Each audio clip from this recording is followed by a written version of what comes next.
Alright, Wacko Bob here once again. Going to give you a little bit more Olympic talk here. And this one will probably be a lot shorter than my last one, is events and everything. What about the Olympic events? Personally, a lot of people, watch the events because you would only watch them like every 4 years because in the Olympics would be when they mean something. You don't see the Winter Games, you don't see diving looked at so much as a major event to watch. Winter Olympics, you wouldn't see skiing as a major event you'd watch every year. When winter season comes around, you don't have stuff like ABC Wide World of Sports or NBC Sports World or CBS Sports to show you these things. And those would only be used to hype up their major sports that they would normally air prime time, like football or baseball, and sometimes at one point even boxing up until the early to mid 80s.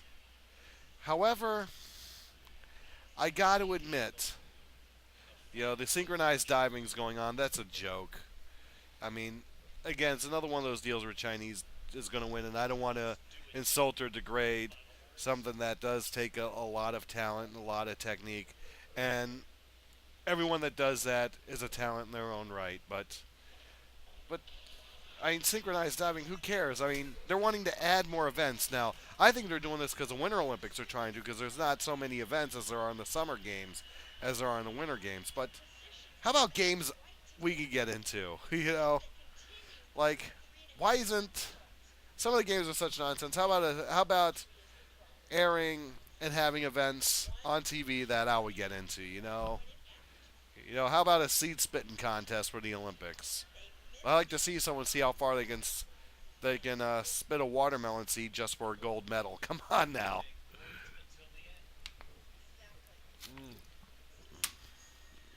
Sprite. Even though, oops, there we go. There we go, Sprite. And they're not sponsors of me, so don't get any ideas.